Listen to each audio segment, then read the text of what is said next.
Hey guys, sorry it's been so long. I am very, very sick and it's hard for me to talk. So if I sound very congested and weird, that is why. But today we get to talk about the Edwardian era, which is very exciting and has a lot of new trends. Now, first, the Edwardian era is a little difficult to go by because it ranges from 1901 to 1910. But the way if you want to look at it differently, it can range up to 1914.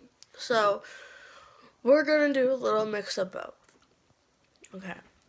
So first, it started with King Edward VII, and it started in his reign after Queen Victoria died. So the people really had a habit of naming the period after the leader.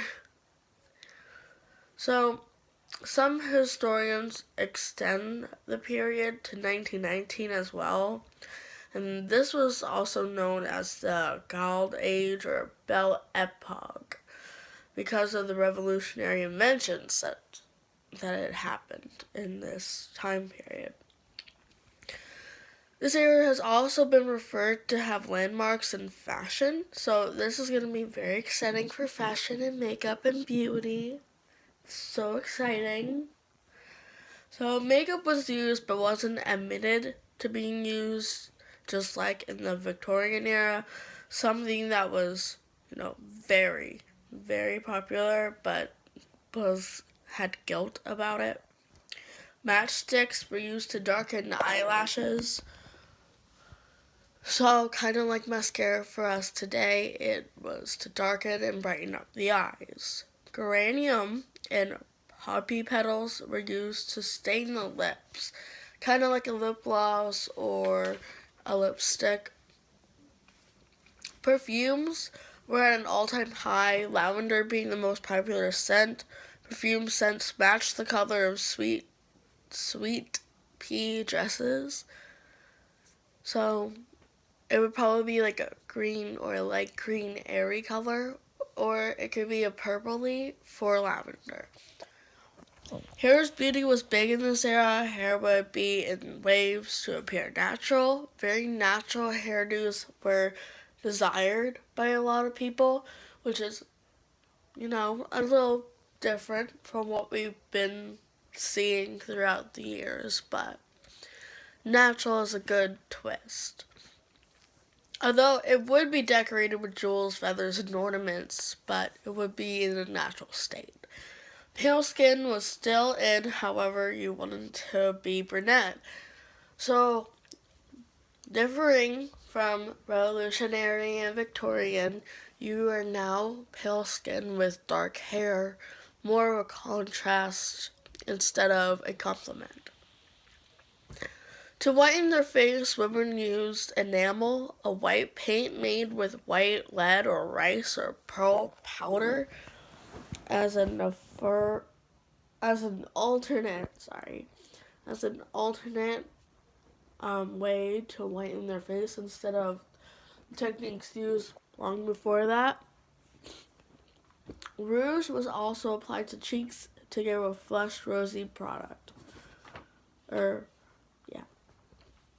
Eyebrows were filled in using eyebrow pencils. The start of the eyebrow pencil came in this era. And belladonna drops were still in. I don't think they have learned their lesson yet. Why? If you haven't seen my last videos or haven't listened, belladonna can cause blindness and reddening to the eyes, and it could be very, very painful. Pain is literally beauty in these eras, and people apparently haven't learned this yet. For skincare, women ate vegetables, fruits, and drank lots of waters to get rid of their wrinkles. So instead of chemicals and products, they're now using their diet, and which is a very major twist. And this is also one of their big advancements throughout this period, is they changed diets for their beauty, and they also changed their eating habits to get rid of some of the oils or wrinkles that they wanted to get rid of. Women also use cocoa butter, coconut oil, almond oil, linoleum oil, petroleum, and more to use on their skin for skincare, which is kind of like what a lot of women do today. And it's kind of interesting to see the difference and similarities that they had and what they learned over the years through painful beauty mistakes. Women were a lot safer with skincare than makeup, and shampoos started to be in and would put henna in their hair to turn a nice copper look. Henna is a type of plant that when you mash up, it gives off a darker color, and when it's dried, it turns into an orangey copper color. And so when they put that in shampoos, they would wash their hair with it. No matter what, you would get either highlights if you had darker hair, or it basically dyed your hair if you had light hair, which is great and very intriguing to me. Sorry guys, I sound terrible, but you're putting up with me, so that has to count for something. So, yeah. Okay, so fashion. S-curve was very popular, and that was when a corset gave her an S-shaped silhouette. So, if you can just imagine that, what an S-shaped silhouette would look like, that would be lovely. It was a definite change from the hourglass figure design before. However, it's still focused on women's silhouette and appearance. Clothes became more light for our ability to move, and this is something we'll see later on and something new that we've seen from before. Clothes were made so women could move around and do leisure activities around the house, which is great. Because two-piece dresses came around with the skirt taking a trumpet or a lily-shaped flare at the bottom, which is interesting to picture. You could also look up 1910, 1914 or skirt shapes, and you will usually find it to be a bell or a trumpet, quote-unquote, flare. Skirts were decorated with lace and ruffles. Has not been lost in years prior, but skirts were decorated and it was made to be pretty. Tailor jackets also became even more popular than the ones introduced in the 1880s, and this was due to more and more people picking up the idea of it and the design. By 1907, the skirts have higher waistlines and became less clingy and have softer folds. Well, this means that the skirt was raised and became less form-fitting and more flare. And the softer folds means there isn't going to be a harsh shape. It's more of a gentle line. If that makes any sense. It's kind of hard to explain. So, yeah, tailored jackets were very, very big. And they came in around the 1880s, but they didn't hit their popularity until this era.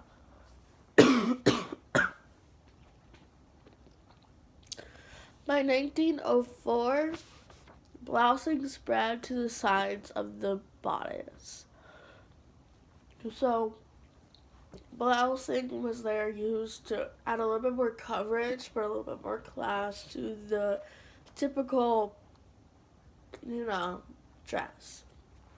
Bodices featured a high neckline, changing from the low cuts or even cuts necklines. The bodices now featured high up to the neck, or like a type of turtleneck, like we call it, line. However, evening bodices showed more skin with sweetheart round or square necklines, going back to the popularity of that before.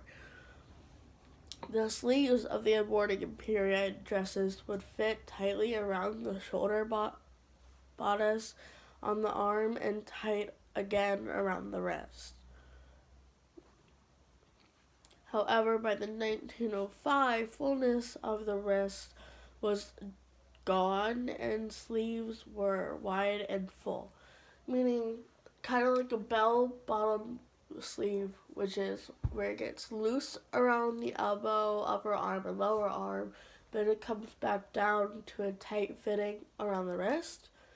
That has now disappeared and by 1905 became less popular. So it would be like the sleeves we have today, where it's just tight around the shoulder and then loose around the arm all the way to the wrist being loose. And that is all I have for you today. I'm sorry it's not as good as the other ones I have done. I am currently dying of a freaking cold, but it's great. I'm sorry if I sound so bad and I cough throughout, if I made any speaking mistakes. But if you want to look up more on the Edwardian period, which is very difficult to do because of the time frame difference, you can go to victorianera.com, beautifulwithbrains.com, and bellatoy.com. That is where I got most of my information. And I looked at their sources and they seem to be pretty solid. So thank you for listening. Sorry you had to listen to my awful voice, but bye.